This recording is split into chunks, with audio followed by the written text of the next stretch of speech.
Graphics के जरिए वो हमें तमाम ऊना माफ कीजिएगा तस्वीरें दिखाएंगे, लेकिन मैजिक का भी रुख करेंगे, लेकिन सबसे पहले ऊना का हम रुख कर लेते हैं। हमारे संवाददाता जुड़ रहे हैं, उनका रुख कर लेते हैं। ऊना में क्या कुछ तस्वीरें देख पा रहे हैं आप, जरा दिखाइएगा और बताइएगा कैसा उत्साह दिखाई दे रहा है, लाइनें क्या लंबी हुई या नहीं? अमित जी बिल्कुल। हाँ।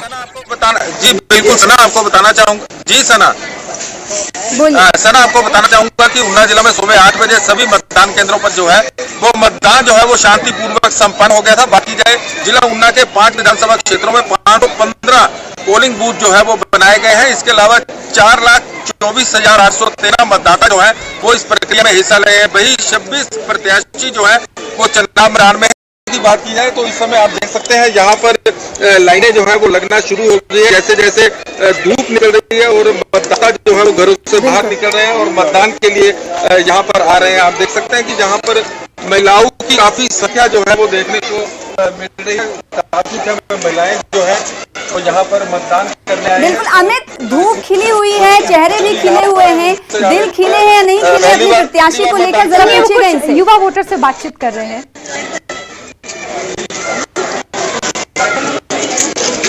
जी बिल्कुल, मैं जो युवा दाता यहाँ पर चलने का प्रयास करते हैं। क्या आपका नाम है?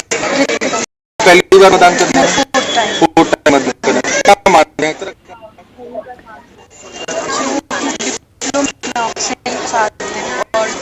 बिल्कुल हेम, आपकी आवाज, अमित माफ कीजिएगा, आपकी आवाज हम तक सही तरीके से नहीं पहुंच पा रही है। दोबारा हम आपसे जुड़ने की कोशिश करेंगे। तो यहाँ पर अमित हमें ऊना की कुछ तस्वीरें दिखा रहे थे और अब देखिए ये चंबा की तस्वीरें हैं, जहां चंबा में मतदान करने पहुंचे हैं कई लोग और लंबी लंबी कतारें चंबा में भी नजर आ रही हैं। ऊना क्योंकि सना हिमाचल प्रदेश का थोड़ा निचला इलाका है जिसकी सीमा पंजाब से लगती है, तो वहां पर अभी सर्दियां इतनी तेज नहीं हुई हैं।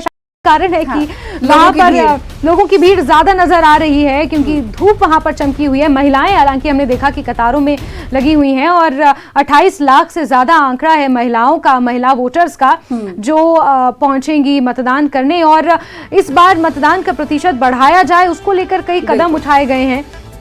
तो हिमाचल प्रदेश का महासंग्राम लगातार जारी, 68 विधानसभा सीटों के लिए मतदान हो रहा है। 14वीं ये विधानसभा है जिसका चयन होना है सना, और बिल्कुल ही अलग लीडरशिप में ये चुनाव हो रहा है। और जिस तरीके से हमने देखा कई ऐसे फैक्टर्स हैं, कई ऐसे मुद्दे हैं जो इस बार विधानसभा चुनाव में हावी रहने वाले हैं। और देखिए सुखविंदर को कुछ कह रहे हैं। नंबर ऑफ सीट की बात करें तो क्या कहेंगे? पूर्ण बहुमत की सरकार आई।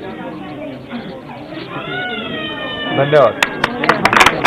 तो सुखविंदर बहुमत की सरकार, चुनाव प्रचार कमेटी के अध्यक्ष हैं। और साहब मतदान का दिन है, कैसे देखते हैं आप?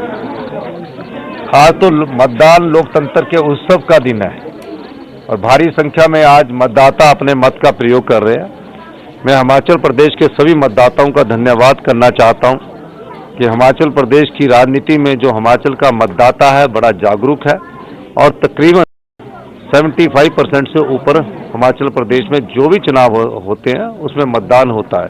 मुझे लगता है इस बार कुछ मतदान का प्रतिशत बढ़ेगा।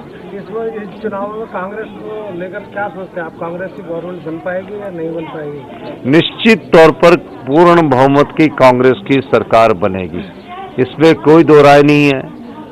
बड़े प्रधानमंत्री जी आए, अमित शाह जी आए, बड़े बड़े स्टार प्रचारक आए, लेकिन सबसे बड़ी स्टार प्रचारक जनता होती है जो मतदाता नेताओं के भाग्य का फैसला करती है। और मेरा मानना है कि इन सब बातों को पीछे रखते हुए जितने हिमाचल प्रदेश के मतदाता हैं उन्होंने कांग्रेस के पक्ष में अधिक से अधिक मतदान करेंगे। धन्यवाद। तो सुखविंदर सिंह सुक्खू को आप देख रहे थे, कांग्रेस के बड़े नेता हैं। उन्होंने कहा कि इस बार जनता ने मूड बना लिया है और इस बार पूर्ण बहुमत के साथ कांग्रेस की चुनाव सरकार प्रचार बनेगी। कमेटी के अध्यक्ष हैं। हाँ। और जब इनसे न्यूज 18 हिमाचल ने एक्सक्लूसिव बातचीत की थी तो आपको एक खास बात बता दूं, इनकी अपने आप को मुख्यमंत्री की रेस में भी बहुत आगे देख रहे हैं। बिल्कुल। तो जैसे भाजपा की तरफ से जेपी नड्डा, जयराम ठाकुर और सुरेश कश्यप की तिकड़ी ने काम किया, वैसे ही अगर कांग्रेस पार्टी की बात करें तो नेता विपक्ष मुकेश सुखविंदर सिंह सुक्खू और प्रतिभा सिंह की तिकड़ी ने कांग्रेस के लिए हिमाचल प्रदेश में काम किया है। बड़े नेता बहरहाल दिखे सिर्फ और सिर्फ प्रियंका गांधी वाड्रा के रूप में, शक्ल में हिमाचल प्रदेश में, लेकिन भारतीय जनता पार्टी के बहुत बड़े बड़े नेता, यहाँ तक कि प्रधानमंत्री नरेंद्र मोदी भी पहुंचे। लेकिन आज जनता का दिन है तो हम बात जनता की ही करेंगे, क्योंकि जनता अपने मन में कैंडिडेट और प्रत्याशी और पार्टी को सोच समझ के लिए पोलिंग बूथ पर पहुंच चुकी है, वोट कास्ट करने के लिए पहुंच चुकी है। देखिए यहाँ पर लगातार तस्वीरें भी आ रही हैं। ये उस वक्त की तस्वीरें हैं जब निर्दलीय चुनावी मैदान में उतरे होशियार सिंह अपने परिवार के साथ मतदान करने पहुंचे थे। हालांकि एक तरीके से मैं कहूं सना, भाजपा बागी के तौर पर ही इन्हें देखा जा रहा है, क्योंकि भाजपा से ये टिकट की उम्मीद कर रहे थे, भाजपा में शामिल हुए, टिकट नहीं मिला और फिर नाराज होकर इन्होंने निर्दलीय देहरा से पर्चा भरा है। तो देहरा से ये से पूछा जा रहा था कि हो सकता है क्या कांग्रेस से आपका कांटेक्ट हुआ क्या? तभी उन्होंने जिक्र किया कि नहीं, मैं कहीं किसी से कांटेक्ट नहीं है, कांग्रेस में जाने के चांसेस मेरे 0% हैं और निर्दलीय इन्होंने पर्चा भरा है। देहरा से रमेश धवाला के लिए ये चुनौती बनेंगे। तो हाँ, जाहिर सी बात है, भारतीय जनता पार्टी के सामने ही बागी उनका खेल बिगाड़ सकती है और कांग्रेस के सामने भी बागी चुनौती बने हुए हैं। हालांकि कांग्रेस पार्टी में इतने बागी नहीं है जितने मना लिया गया, उन्हें बाद में मनाया गया, लेकिन भारतीय जनता पार्टी के लिए कहा जा सकता है खराब कर सकते हैं ये बात। बिल्कुल। तो और इसीलिए प्रधानमंत्री नरेंद्र मोदी ने कहा था कि कमल का फूल देखकर ही बटन दबाइएगा, प्रत्याशी मत देखिएगा, और जो आपका नेता रहा है, यानी जो जीत के पहले आया हुआ है उसको आप मत देखिए, सिर्फ और सिर्फ ईवीएम के सामने देखिए बटन कौन सा है। बिल्कुल बिल्कुल। तो यहाँ पर सबसे पहले प्रधानमंत्री नरेंद्र मोदी ने ट्वीट भी किया। और अगर मुद्दों की बात करें तो हिमाचल प्रदेश में सबसे जो बड़ा मुद्दा है सना, ओपीएस का मुद्दा हावी रहने वाला है। देखिए प्रेम कुमार धूमल भी पहुंचे हुए थे मतदान करने हमीरपुर से। हालांकि पिछली बार इन्होंने चुनाव लड़ा, ये मुख्यमंत्री का चेहरा थे 2017 में, लेकिन फिर अपनी सुजानपुर कॉन्स्टिट्यूएंसी ये हार गए, तो फिर जयराम ठाकुर को मुख्यमंत्री का खिताब दे दिया गया। बिल्कुल। प्रेम कुमार धूमल से बातचीत की थी एक्सक्लूसिव हमारे संवाददाता ने, उन्होंने क्या कुछ कहा था आइए एक बार फिर से आपको सुनाते हैं। हिमाचल प्रदेश के पूर्व मुख्यमंत्री प्रेम कुमार धूमल मेरे साथ हैं। धूमल साहब, कई दशक बाद इस बार हिमाचल में चुनाव आप जो है चुनाव नहीं लड़ रहे, कमी महसूस करते हैं, मिस कर रहे हैं कि आप खुद चुनाव नहीं लड़ रहे, आप चुनाव लड़वा रहे हैं, आपकी भूमिका दूसरी तरफ देखी जा रही है। चुनाव लड़ने में भी आनंद आता था, चुनाव लड़ाने में उससे ज्यादा आनंद आ रहा है।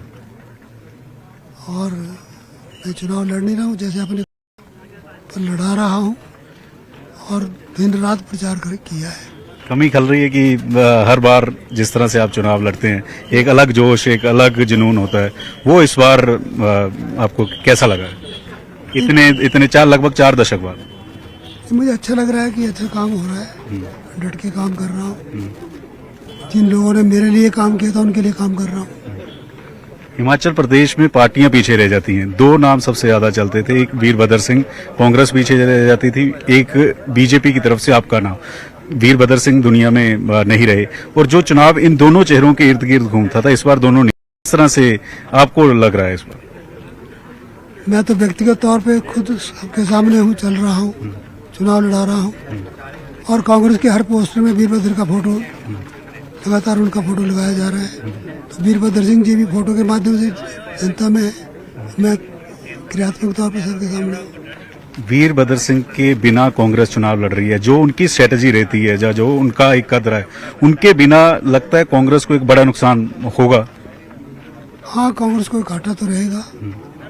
वीरभद्र जी बड़े नेता थे और उनकी कमी कांग्रेस की खलेगी और प्रश्न हो गया कि कांग्रेस नेता विहीन है, नेतृत्व विहीन, नीति विहीन और नियत विहीन है, इसलिए इसको वोट देके वोट खराब करने की बात है।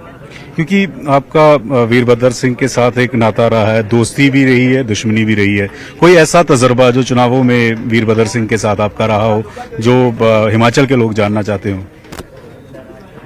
नहीं, हम राजनीति करते थे अपनी अपनी विचारधारा के अनुसार, उनके स्टार प्रचारक वो होते थे, मैं अपनी पार्टी के लिए काम करता था और हमारी व्यक्तिगत दोस्ती थी, दुश्मनी कभी नहीं रही, व्यक्तिगत दुश्मनी नहीं, मुद्दों पे मतभेद, मनभेद नहीं था। एक दौर वीरभद्र सिंह और आपका था, एक दौर नया दौर आ गया, किस तरह से दोनों में डिफरेंस क्या नजर आता? अभी दोनों ध्रुव नजर नहीं आ रहे। दूसरा, ओल्ड पेंशन स्कीम को लेकर लगातार कांग्रेस ने निशाने साधे हैं। ओल्ड पेंशन स्कीम एक बड़ा फैक्टर रहेगा चुनाव? देखिए, जिन्होंने दर्द दिया वही शोर कर रहे हैं। ओल्ड पेंशन स्कीम को विड्रॉ ही कांग्रेस ने किया था, इसलिए जब वो कहते कि हम देंगे तो कोई विश्वास नहीं करता कि छीनने वाले कह देंगे तो छीनने वालों में, देने वाले तो बीजेपी वाले हैं, जब भी देंगे बीजेपी देगी। हिमाचल प्रदेश में भाजपा ने केंद्र के तमाम मंत्री पहुंचे, प्रधानमंत्री पहुंचे, वहीं कांग्रेस की बात की जाए वहां पर राहुल गांधी नहीं पहुंचे। फैक्टर किस तरह से नजर? देखिए, बहुत से लोग पूछ रहे हैं कि आगे बड़े नेता आए, उनके काम आए। अभी हमने दिवाली मनाई, जिसके पास 2 पटाखे थे उसने 2 चलाए, जिसके पास ज्यादा थे उसने खूब चलाए। हमारे पास सब नेता है तो चल रहे हैं। उनके पास नेतृत्व, मैंने तभी कहा नेतृत्व विहीन है, नेता विहीन है। इसलिए उनके नेता जो आए भी, जो भारत जोड़ रहे थे, उनकी पार्टी तो टूट रही थी। हिमाचल प्रदेश कांग्रेस और बीजेपी में सीधी टक्कर रहती है, लेकिन इस बार आम आदमी की एंट्री हुई। केजरीवाल आए, भगवंत मान आए। भगवंत मान, केजरीवाल काफी ज्यादा प्रचार करते नजर आए। आम आदमी पार्टी का ग्राफ कहाँ नजर आता है? आपका एक्सपीरियंस क्या कह रहा है? हिमाचल प्रदेश में तीसरा विकल्प कभी आया ही नहीं। 67 में लोक राज पार्टी बनी थी, फिर जन क्रांति दल बना, फिर जनता दल बना, फिर हिमाचल विकास कांग्रेस बनी, लोकतांत्रिक पार्टी बनी। कोई पार्टी टिकी नहीं, इसलिए तीसरे दल के तौर पर लगता है कोई आम आदमी पार्टी सीटें जीत पाएगी? कोई थर्ड फ्रंट में 2, 4, 10, 15 कहीं ऊपर, अपर हिमाचल, लोअर हिमाचल, कहाँ उनका प्रभाव है? कहीं मुझे लगता है उनकी कहीं जमानत ही नहीं बचेगी। लास्ट सवाल, क्योंकि आपका एक अपना एक्सपीरियंस है, एक लंबा एक्सपीरियंस है, क्या कहते हैं आंकड़े? पिछली बार के मुकाबले कहाँ बीजेपी खड़ी है? कितनी सीटें इस बार लगती है? कितनी सीटें बीजेपी जीत सकती है? हम तो 68 की 68 जीतना चाहते हैं, बाकी 8 तारीख को पता लगेगा। पर एक आपका एक एक्सपीरियंस होता है कि यहाँ पर इतनी सीटें हम जीत सकते हैं, लगभग इतनी सीटें जीत नहीं, सब जगह जब वोटिंग की रिपोर्ट आएगी फिर विचार करेंगे। अभी तो वोटिंग चल रही है, देखते हैं। हिमाचल के वोटरों को कुछ कहना चाहेंगे? मैं सबसे निवेदन करना चाहूंगा कि लोकतंत्र का महापर्व चला हुआ है, घर से निकलिए, वोट डालिए, अपनी मर्जी की सरकार बनाइए। ठीक है, धन्यवाद। तो पूर्व मुख्यमंत्री प्रेम कुमार धूमल, क्योंकि हिमाचल की सियासत 2 चेहरों के आसपास पिछले कई दशक से रही है, लेकिन दोनों चेहरे इस बार चुनाव नहीं लड़ रहे। वीरभद्र सिंह स्वर्गवास हो गए और इस बार प्रेम कुमार धूमल जो हैं वो चुनाव लड़ नहीं रहे, बल्कि कह रहे हैं कि मैं चुनाव लड़वा रहा हूं।